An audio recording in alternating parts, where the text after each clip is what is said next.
നമസ്കാരം. നമ്മുടെയൊക്കെ ജീവിതത്തില് ചിലപ്പോ ഭയങ്കര എനർജി ആയിരിക്കും. അല്ലേ? അതെ, ലോകം തന്നെ പിടിച്ചടക്കാൻ പോകുന്ന ഒരു ഫീല്. അത് തന്നെ. ചിലപ്പോ ഒരു കാരണവുമില്ലാതെ മടി പിടിച്ചിരിക്കും, അനങ്ങാൻ പോലും തോന്നില്ല. ചിലപ്പോഴാണെങ്കിൽ നല്ല ശാന്തമായിരിക്കും, സന്തോഷമായിരിക്കും. അതെ, എന്തുകൊണ്ടാണ് നമ്മുടെ ഈ സ്വഭാവം, നമ്മുടെ ചിന്തകളൊക്കെ ഇങ്ങനെ മാറി മറിഞ്ഞുകൊണ്ടിരിക്കുന്നത്? ഇതിനുത്തരം അത് ഭഗവത്ഗീതയിലുണ്ട്. ഉണ്ട്. ഇന്ന് നമ്മൾ അതാണ് നോക്കാൻ പോകുന്നത്. ഗീതയിലെ 14-ാം അധ്യായം, ഗുണത്രയ വിഭാഗയോഗം. അതെ, പ്രകൃതിയുടെ 3 അടിസ്ഥാന ഭാവങ്ങൾ നമ്മളെ എങ്ങനെയാണ് കൺട്രോൾ ചെയ്യുന്നതെന്ന ഒരുതരം സൈക്കോളജിക്കൽ മാസ്റ്റർ ക്ലാസ്സാണിത്. വാവ്! ഇതൊരു വെറും തത്വചിന്തയല്ല, മറിച്ച് നമ്മളെ തന്നെ മനസ്സിലാക്കാനുള്ള ഒരു പ്രായോഗിക വഴികാട്ടിയാണ്. ശരി. അപ്പോ അർജുനനോട് ഭഗവാൻ ഈ അധ്യായം തുടങ്ങുന്നത് തന്നെ, ഇനി ഞാൻ പറയാൻ പോകുന്നത് ജ്ഞാനങ്ങളിൽ വെച്ച് ഏറ്റവും ഉത്തമമായ ജ്ഞാനമാണ് എന്ന് പറഞ്ഞുകൊണ്ടാണ്. 1-ാമത്തെ ശ്ലോകം അതാണ്. ഓക്കേ. ഇതറിഞ്ഞാൽ മുനിമാർ പോലും പരമമായ സിദ്ധി, അതായത് മോക്ഷം നേടിയിട്ടുണ്ട്. അത്രയ്ക്കും പ്രധാനപ്പെട്ട അറിവാണിത്. അതെ, കാരണം 2-ാമത്തെ ശ്ലോകത്തിൽ പറയുന്നു, ഈ അറിവ് നമ്മളെ ഭഗവാന്റെ അതേ സ്വഭാവത്തിലേക്ക്, സാധർമ്മ്യത്തിലേക്ക് ഉയർത്തുന്നു എന്ന്. സാധർമ്മ്യം, ആ വാക്കൊന്ന് വിശദീകരിക്കാമോ, ലളിതമായിട്ട്? ഒരു തുള്ളി വെള്ളം കടലിൽ ചേരുമ്പോൾ അതിന് കടലിന്റെ സ്വഭാവം കിട്ടില്ലേ? കിട്ടും. അതുപോലെയാണ്. അത് വേറിട്ട് നിൽക്കുന്നില്ല, എന്നാൽ ഇല്ലാതാവുന്നുമില്ല. ഓക്കേ. അതുപോലെ ഈ ജ്ഞാനം നേടുന്നയാൾ ജനനമരണ ചക്രങ്ങളിൽ നിന്ന് മുക്തനാകുന്നു. പിന്നീട് സൃഷ്ടിയുടെ തുടക്കത്തിൽ ജനിക്കുകയോ പ്രളയകാലത്ത് ദുഃഖിക്കുകയോ അതൊന്നും വേണ്ടിവരുന്നില്ല. ഒരു ശാശ്വതമായ അവസ്ഥയിലേക്ക് എത്തുന്നു. അതെ. ഓക്കെ, അപ്പോ ഈ ജ്ഞാനമാണ് ആത്യന്തികമായ ലക്ഷ്യം. ഈ ലോകം, നമ്മളെ നിയന്ത്രിക്കുന്ന ഈ ഗുണങ്ങൾ, ഇതൊക്കെ എവിടെന്നാ വരുന്നത്? എന്താ ഇതിന്റെ ഉറവിടം? വളരെ മനോഹരമായ ഒരു രൂപകത്തിലൂടെയാണ് ഗീത അത് വിശദീകരിക്കുന്നത്. 3-ാമത്തെ ശ്ലോകത്തിൽ ഭഗവാൻ പറയുന്നു, മഹത്തായ പ്രകൃതിയാണ് എന്റെ ഗർഭപാത്രം. അതിൽ ഞാൻ ബീജം നിക്ഷേപിക്കുന്നു. അതിൽ നിന്നാണ് എല്ലാ ജീവജാലങ്ങളും ഉണ്ടാകുന്നത്. ഓക്കേ. 4-ാമത്തെ ശ്ലോകത്തിൽ ഒന്നുകൂടി വ്യക്തമാക്കുന്നുണ്ട്. അതായത് ഈ പ്രകൃതിയെ ഒരു അമ്മയായും ഈശ്വരനെ ബീജം നൽകുന്ന പിതാവായും സങ്കൽപ്പിക്കുക. പ്രകൃതി അമ്മയും ഈശ്വരൻ പിതാവും, കേൾക്കാൻ നല്ല ഭംഗിയുണ്ട്. അതെ, ഈ കാണുന്ന വൈവിധ്യമാർന്ന എല്ലാ ജീവരൂപങ്ങളുടെയും ഉറവിടം ഒന്നുതന്നെയാണ്. പക്ഷേ ഒരു സംശയം, ലോകത്ത് ഇത്രയധികം ദുരിതങ്ങളും തിന്മകളുമൊക്കെ കാണുമ്പോൾ ഈ അച്ഛനും അമ്മയും എവിടെയാണെന്ന് പലർക്കും തോന്നില്ലേ? ന്യായമായ സംശയമാണ്. അതിലുള്ള ഉത്തരമാണ് 5-ാമത്തെ ശ്ലോകം മുതൽ തുടങ്ങുന്നത്.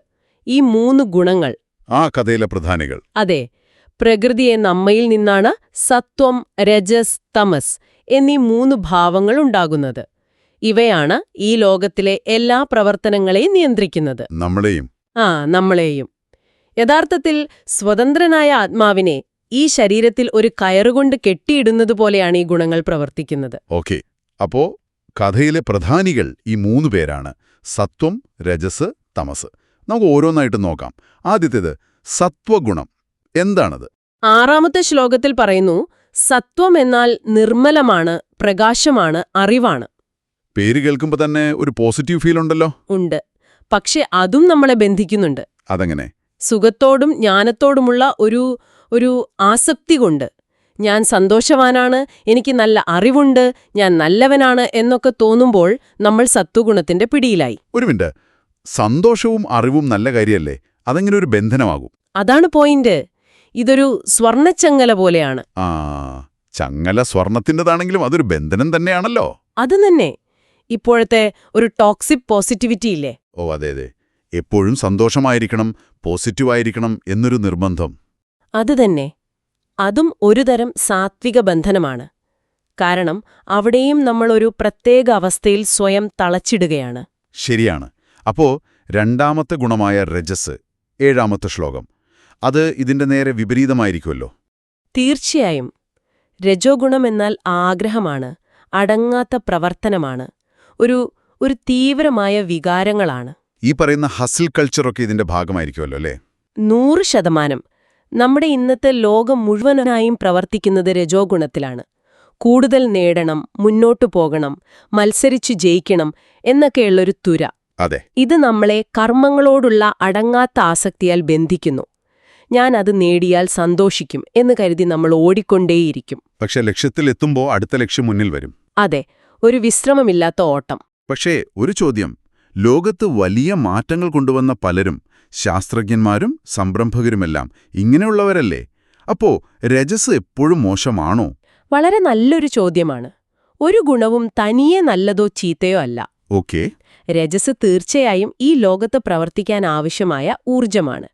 പക്ഷെ അത് നമ്മളെ നിയന്ത്രിക്കാൻ തുടങ്ങിയാലാണ് പ്രശ്നം. ആ, അത്യാഗ്രഹവും അസൂയയും അശാന്തിയുമൊക്കെ അതിന്റെ പാർശ്വഫലങ്ങളാണ്. ശരിയാണ്. ഇനി മൂന്നാമത്തെ ആൾ, തമസ്. 8ാമത്തെ ശ്ലോകം.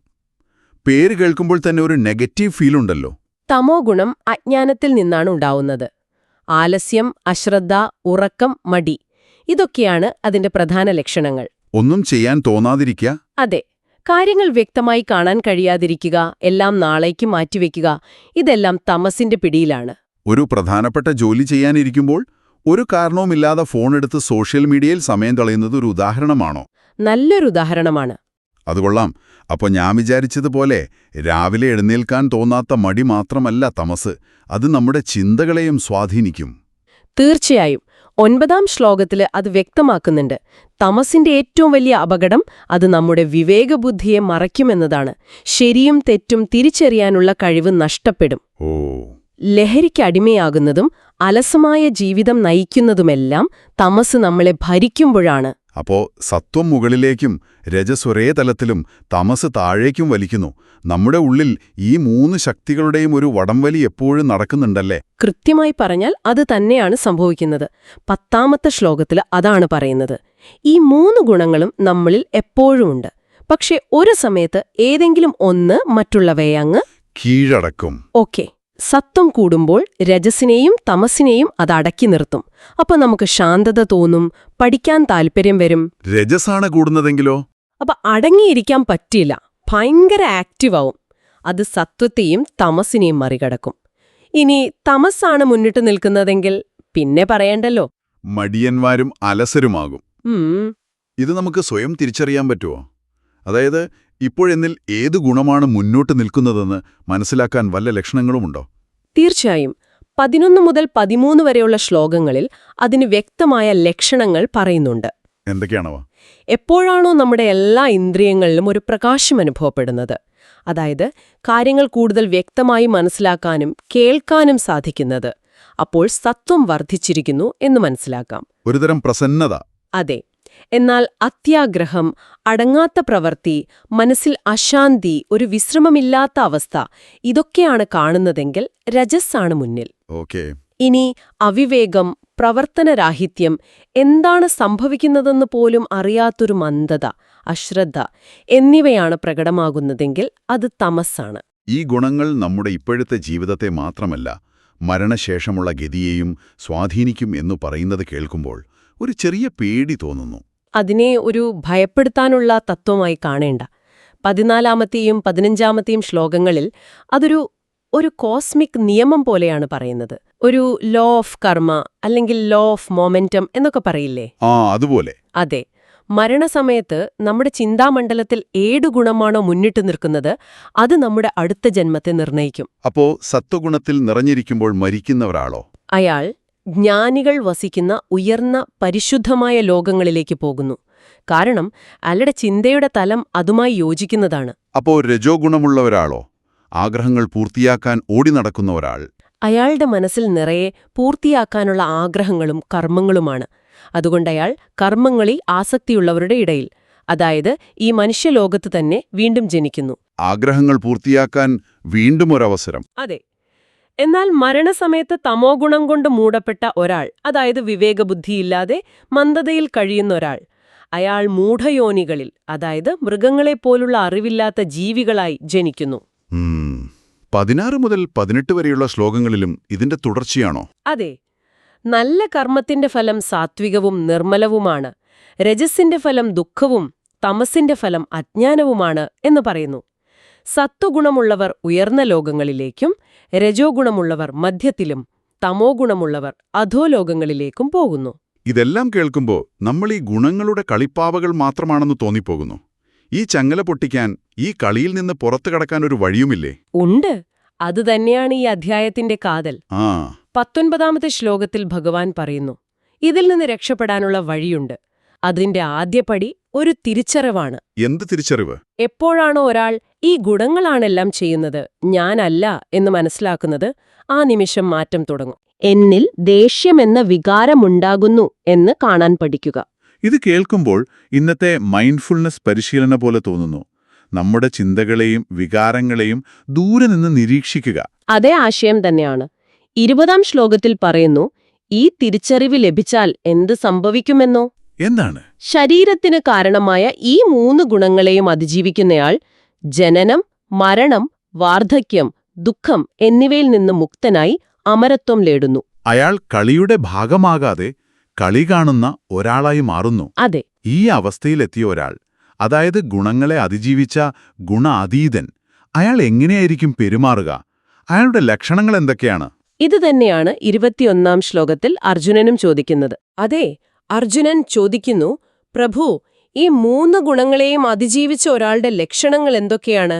അതിനുള്ള വിശദമായ മറുപടിയാണ് 22 മുതൽ 25 വരെയുള്ള ശ്ലോകങ്ങൾ. എന്താണ് ഭഗവാൻ പറയുന്നത്? ഗുണാതീതൻ എങ്ങനെയായിരിക്കുമെന്നോ, സത്വഗുണം കാരണം അറിവും പ്രകാശവും വരുമ്പോൾ അയാൾ അതിൽ അഹങ്കരിക്കുകയോ അത് പോകുമ്പോൾ ദുഃഖിക്കുകയോ ചെയ്യുന്നില്ല. ഓക്കെ. രജസ് കാരണം കർമ്മങ്ങൾ ചെയ്യേണ്ടി വരുമ്പോൾ അതിൽ മുഴുകിപ്പോകുകയോ തമസ് കാരണം മോഹവും അലസതയും വരുമ്പോൾ അതിനെ വെറുക്കുകയോ ചെയ്യുന്നില്ല.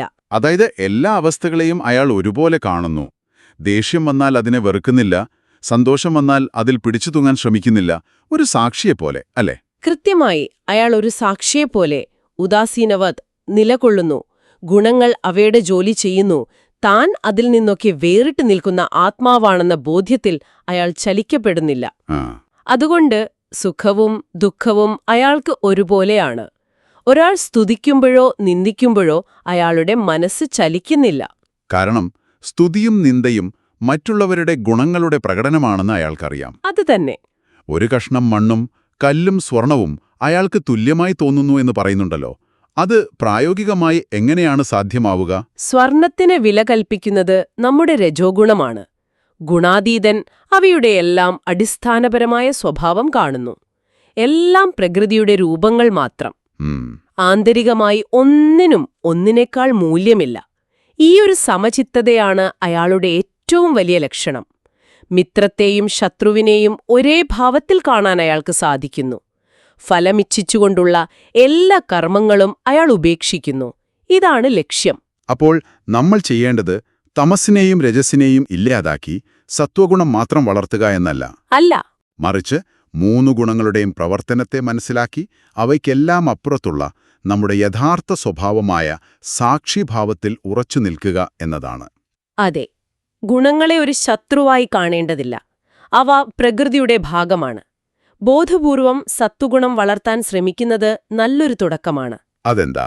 കാരണം സത്വഗുണം ഒരു ജനൽ പോലെയാണ്. അതിലൂടെ നമുക്ക് സത്യത്തെ വ്യക്തമായി കാണാൻ സാധിക്കും. എന്നാൽ അവസാനം ആ ജനലിനോടുള്ള ആസക്തിയും ഉപേക്ഷിച്ച് അതിനപ്പുറത്തേക്ക് കടന്നുപോകണം. വളരെ ആഴത്തിലുള്ള ഒരു കാഴ്ചപ്പാടാണിത്. നമ്മുടെ ദൈനംദിന ജീവിതത്തിലെ ഓരോ ചെറിയ മാനസിക വ്യാപാരങ്ങളെയും ഈയൊരു കണ്ണിലൂടെ നോക്കിക്കാണാൻ ശ്രമിച്ചാൽ വലിയ മാറ്റങ്ങളുണ്ടാവുമെന്ന് തോന്നുന്നു. തീർച്ചയായും. ഇതെല്ലാം കേട്ടുകഴിയുമ്പോൾ നിങ്ങൾക്കൊന്ന് സ്വയം ചിന്തിച്ചു നോക്കാം. ഇന്ന് നിങ്ങളുടെ ജീവിതത്തിൽ നിങ്ങളുടെ ചിന്തകളിലും പ്രവൃത്തികളിലും ഏതു ഗുണമാണ് കൂടുതൽ മുന്നിട്ട് നിന്നത്? ജോലിയിലെ തിരക്കിൽ രജസ്സായിരുന്നോ? വൈകുന്നേരത്തെ ശാന്തതയിൽ സത്വമായിരുന്നോ? അതോ വെറുതെ ഫോണിൽ നോക്കിയിരിക്കാനുള്ള മടിയിൽ തമസായിരുന്നോ? നല്ല ചോദ്യമാണ്. ഇതിനെ വിലയിരുത്തുകയോ കുറ്റപ്പെടുത്തുകയോ ഒന്നും വേണ്ട. വെറുതെ ഒന്ന് നിരീക്ഷിക്കുക.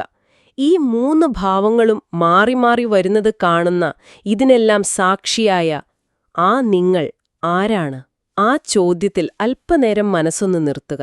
അവിടെയാണ് യഥാർത്ഥ യാത്ര തുടങ്ങുന്നത്.